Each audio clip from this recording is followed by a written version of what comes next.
अगदी टम्म फुगलेल्या मस्त गुबगुबीत आणि ओठाने सुद्धा खाता येईल इतक्या मऊ लुसलुशीत अशा या पुरणपोळ्या बनून तयार झालेल्या आहेत। नमस्कार, मी सुवर्णाज रेसिपी मराठीमध्ये तुम्हा सर्वांचं खूप मनापासून स्वागत आहे। तर आज आपण अगदी परफेक्ट पुरणपोळी कशी बनवायची ते बघणार आहोत। पुरणपोळी अगदी परफेक्ट होण्यासाठी याचं कणिक आणि पुरण अगदी परफेक्ट असणं खूप गरजेचं आहे। तर हे परफेक्ट पुरण आणि कणिक कसं बनवायचं आणि तेही अगदी झटपट आणि खूप कमी त्रासात ते आपण आज बघणार आहोत। चला तर मग ही मस्त पुरणपोळीची रेसिपी सुरू करूयात। यासाठी इथे मी 1 वाटी हरभरा डाळ घेतलेली आहे आणि ही डाळ आता मी एका भांड्यामध्ये काढून घेते आणि यामध्ये पाणी टाकून ही डाळ स्वच्छ अशी आपल्याला धुवून घ्यायची आहे।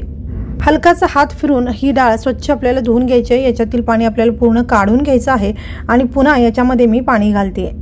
तर ही डाळ अशी पाण्यामध्ये टाकून मी रात्रभरासाठी ठेवते। तर ही डाळ आपली पटकन शिजण्यासाठी किंवा पुरण पटकन होण्यासाठी अशा पद्धतीने तुम्ही ही डाळ रात्री भिजत घालू शकता। तर इथे ही डाळ मी झाकून रात्रभरासाठी ठेवली होती आणि सकाळी ही डाळ मी काढलेली आहे। डाळ अगदी छान भिजलेली आहे। तर आता कुकरमध्ये ही डाळ मी काढून घेते आणि कुकरची फक्त 1 शिट्टी काढून ही डाळ आपल्याला शिजवून घ्यायची आहे। तर या पद्धतीने अगदी झटपट अशी ही डाळ शिजली जाते आणि हे पुरण आपलं अगदी पटापट तयार होतं। तर इथे कुकरची 1 शिट्टी झाल्यानंतर कुकर पूर्ण थंड झाल्यानंतर मी कुकर उघडलेला आहे। डाळ अगदी मौसूद शिजलेली आहे आणि आता ही डाळ मी चाळणीवरती ओतते म्हणजे याच्यातील जास्तीचं पाणी निघून जाईल। तर डाळीतलं पाणी निथळत आहे तोपर्यंत इथे मी गूळ आणि साखर घेतलेली आहे। तर हे पुरण बनवण्यासाठी इथे तुम्ही फक्त गूळ वापरू शकता, फक्त साखर वापरू शकता, पण इथे मी अर्धा गूळ आणि अर्धी साखर वापरलेली आहे। तर याच वाटीने मी 1 वाटी हरभरा डाळ घेतली होती आणि याच वाटीने मी 1 वाटी हे दोन्ही मिळून घेतलेलं आहे। तर जेवढी आपली डाळ आहे तेवढंच आपलं गोडाचं प्रमाण असायला पाहिजे म्हणजे छान गोड आपल्या पुरणपोळ्या होतात। तर इथे डाळीतील पाणी पूर्ण मी काढून घेतलेलं आहे। निघालेल्या पाण्याची तुम्ही कटाची किंवा येळवणीची आमटी बनवू शकताय। तर ही डाळ आपल्याला पूर्णपणे थंड करून घ्यायची नाही, हलकीशी गरम किंवा हलकीशी कोमट असायला पाहिजे। पाणी निघालं की लगेचच आपण ही डाळ वाटायला घेणार आहोत। तर आता इथे मी मिक्सरचं छोटं भांडं घेतलेलं आहे। तर या भांड्यामध्ये आपल्याला थोडी डाळ आणि थोडं आपण जे गूळ किंवा साखर घेतलेलं आहे ते टाकून आपल्याला हे मिक्सरला फिरवून घ्यायचं आहे। तर लक्षात ठेवा, डाळ खूप गार करायची नाही, हलकीशी कोमट किंवा हलकीशी गरम असायला पाहिजे। तर हे आपल्याला आता मिक्सरला फिरवून घ्यायचं आहे। अगदी 1 मिनिटभर फिरवल्यानंतर मस्त अशी आपली ही डाळ जी आहे ती वाटली जाते आणि अगदी छान बारीक अशी ही पेस्ट बनून तयार होते। तर इथे कढईमध्ये ही सगळी पेस्ट मी काढून घेते आणि याचप्रमाणे आपल्याला राहिलेली पेस्ट बनवून घ्यायची। तर ही पेस्ट अगदी बारीक झालेली आहे, तुम्ही बघू शकताय। तर संपूर्ण डाळ आणि राहिलेलं हे जे गूळ आणि साखर आहे ते आपण थोडं थोडं टाकून अशाच पद्धतीने हे मिश्रण संपूर्ण मी वाटून घेतलेलं आहे आणि इथे तुम्ही बघू शकताय अतिशय बारीक अशी याची पेस्ट बनवून तयार झालेली आहे। तर आता ही कढई मी गॅसवरती ठेवलेली आहे आणि आता आपल्याला एकसारखं हे ढवळत राहायचं आहे किंवा मिक्स करत राहायचं आहे। अगदी 3 ते 4 मिनिटांमध्ये आपलं हे पुरण शिजून तयार होतं।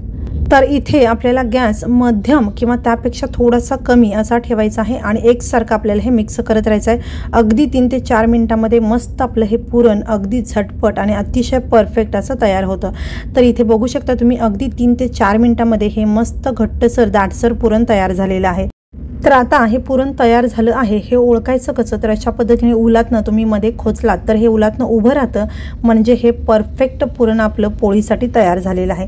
तर आता याच्यामध्ये मी साधारण 1 चमचा बडीशेप पावडर टाकते, भाजून याची मी पावडर केलेली आहे। 1 चमचा इथे मी वेलची पावडर टाकलेली आहे आणि इथे मी साधारण एक अर्धा चमचा जायफळ खिसून यामध्ये घालते। तुम्ही याची पावडर वापरला तरी चालू शकतं। याचबरोबर इथे मी साधारण एक छोटा चमचा सुंठ सुद्धा याच्यामध्ये खिसून घालते, तुम्ही सुंठेची पावडर टाकला तरीही चालू शकतं। तर आता हे पुन्हा एकदा व्यवस्थित आपण मिक्स करून घेऊयात। पुरण अगदी स्वादिष्ट होण्यासाठी मी या 4 गोष्टी टाकलेल्या आहेत, तुम्ही फक्त वेलची पावडर टाकला तरीही चालू शकतं। तर इथे मी व्यवस्थित असं हे मिक्स करून घेतलेलं आहे। पुरण आपलं तयार झालेलं आहे। मी आता गॅस जो आहे तो बंद करते आणि हे पुरण एका भांड्यामध्ये काढून घेते। तर इथे हे पुरण आपलं तयार झालेलं आहे, पूर्णपणे थंड झालेलं आहे आणि हे आता मी बाजूला ठेवते आणि आता आपण कणिक भिजवून घेणार आहोत।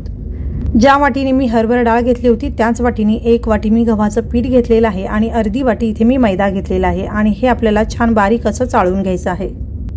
पोळी बनवताना मैद्याच्या चाळणीने हे गव्हाचं पीठ आपल्याला छान बारीक चाळून घ्यायचं आहे आणि याच्यातील निघालेला कोंडा किंवा चोथा आपल्याला अजिबात वापरायचा नाही आहे। तर आता या पिठामध्ये मी हलकंसं मीठ आणि अगदी हलकंसं हळद टाकून छान असं मिक्स करून घेते। हळद तुम्हाला टाकायची नसेल, नाही टाकला तरी चालू शकतं। तर आता आपण यामध्ये थोडं थोडं पाणी टाकून छान सॉफ्ट असा गोळा मळून घेऊयात। तर ही कणिक आपल्याला अगदी घट्टसर किंवा अगदीच सैलसर अशी करायची नाही, मध्यम अशी कणिक आपल्याला भिजवायची आहे, पण अगदी छान सॉफ्ट सुद्धा असली पाहिजे अशी कणिक आपल्याला भिजवून घ्यायची आहे। तर इथे मी अशा पद्धतीने ही कणिक भिजवून घेतलेली आहे आणि इथे तुम्ही बघू शकताय अगदी घट्ट नाही आहे, खूप सैलसर नाही आहे, पण सॉफ्ट अशी ही कणिक आपण बनवून घेतलेली आहे। तर आता आपल्याला ही कणिक अशा पद्धतीने थोडीशी पसरवून घ्यायची आहे। तर या पद्धतीने तुम्ही जर कणिक भिजवला तर अगदी परफेक्ट कणिक आपली बनून तयार होते आणि अगदी झटपट बनते।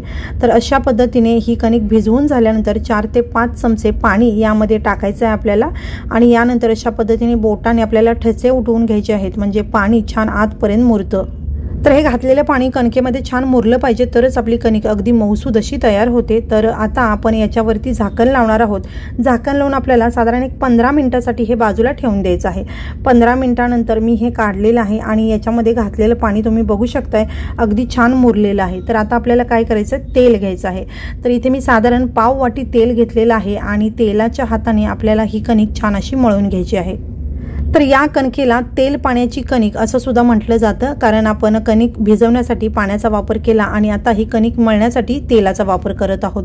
तर आता आपल्याला 1-2 मिनिट ही कणिक अगदी छान मर्दून मळायची आहे, म्हणजे ही कणिक अगदी सॉफ्ट झाली पाहिजे आणि जेव्हा जेव्हा गरज पडेल तेव्हा आपण तेलाचा हात घेणार आहोत आणि ही कणिक छान अशी मळून घेणार आहोत।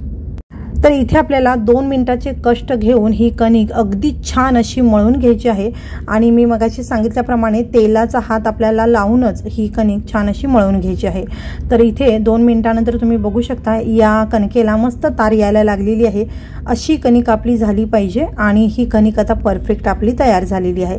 तर आता पुन्हा एकदा मी याला तेलाचा हात लावून घेते आणि ही कणिक आता एका भांड्यामध्ये आपण काढून घेऊयात। ही कणिक आपली तयार झालेली आहे, पण आपण आता याच्या लगेचच पोळ्या करायच्या नाही आहेत। आता मळून झाल्यानंतर पुन्हा एक 10 ते 15 मिनिटं याला मुरण्यासाठी आपण झाकून ठेवूयात।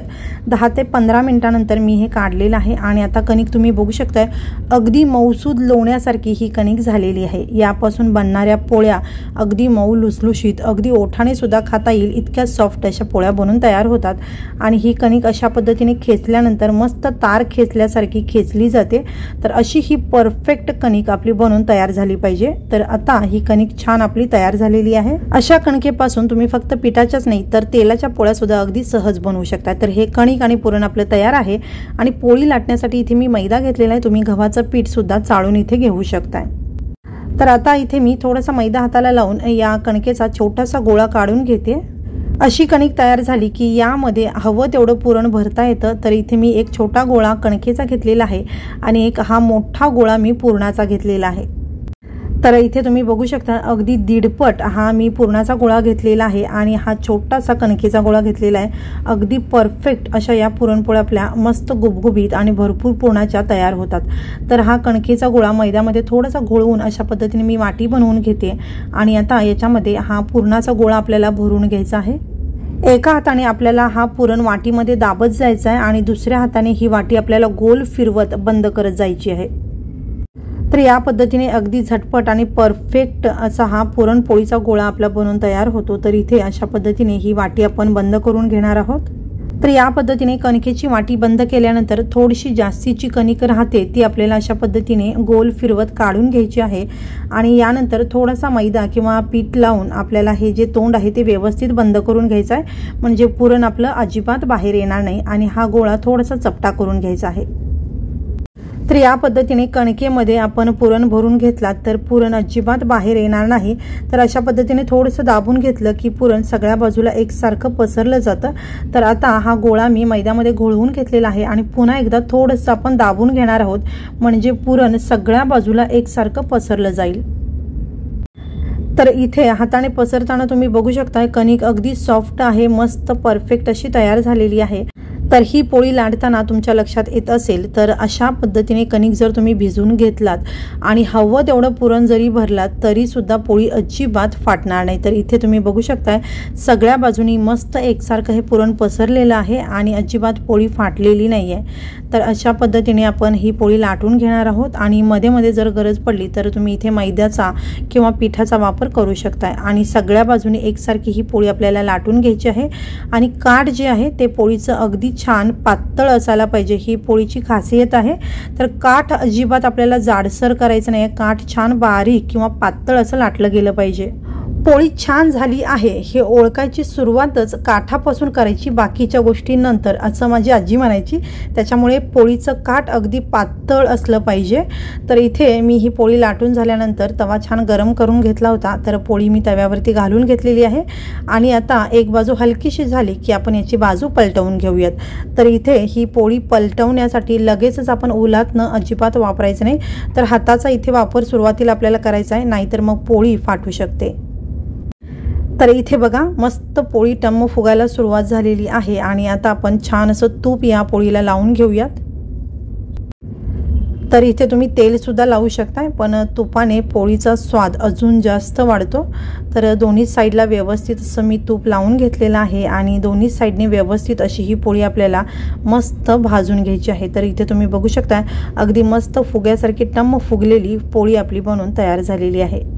तर सुरुवातीला तवा तापण्यासाठी मी गॅस मोठा ठेवला होता। तवा व्यवस्थित तापल्यानंतर गॅस मध्यम करून मध्यम गॅसवरतीच आपल्याला या पोळ्या सगळ्या भाजून घ्यायच्या आहेत आणि पोळी अशा पद्धतीने सगळ्या बाजूने व्यवस्थित अशी उलातण्याने तुम्ही प्रेस करून भाजून घेऊ शकताय। तर इथे ही मस्त अशी पोळी आपली बनून तयार झालेली आहे। तर बघू शकता मस्त गुबगुबीत अशी ही पोळी आपली बनून तयार झालेली आहे।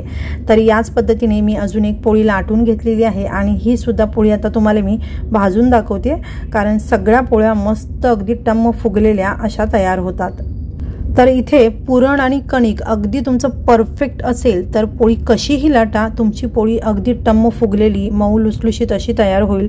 तर इथे मी तुम्हाला दाखवलेल्या पद्धतीने तुम्ही जर कणिक भिजवली आणि पुरण बनवलं तर अगदी परफेक्ट पुरण आणि कणिक आपलं तयार होतं। तर इथे मी जे परफेक्ट कणिक आणि पुरण तुम्हाला दाखवलेलं आहे ते अगदी झटपट कसं बनवायचं हे सुद्धा दाखवलेलं आहे। अगदी सोप्या पद्धतीने झटपट अगदी परफेक्ट कणिक पुरण आपलं तयार होतं आणि त्याच्या पोळ्या अगदी परफेक्ट मस्त टम्म फुगलेल्या आणि अगदी मऊ लुसलुशीत अशा बनून तयार होतात। तर कोणी जर नव्याने स्वयंपाक करत असेल किंवा पहिल्यांदा जर पोळ्या बनवत असेल तर या पद्धतीने कणिक आणि पुरण जर बनवून घेतलं तर अगदी कशाही तुम्ही पोळ्या बनवा, मस्त टम्म फुगलेल्या मऊ लुसलुशीत अशा पोळ्या बनवून तयार होतात। तर इथे तुम्ही ही पोळी बघू शकता अगदी ओठाने सुद्धा खाता येईल इतकी मस्त मऊ लुसलुशीत झालेली आहे आणि अगदी मस्त गुबगुबीत झालेली आहे।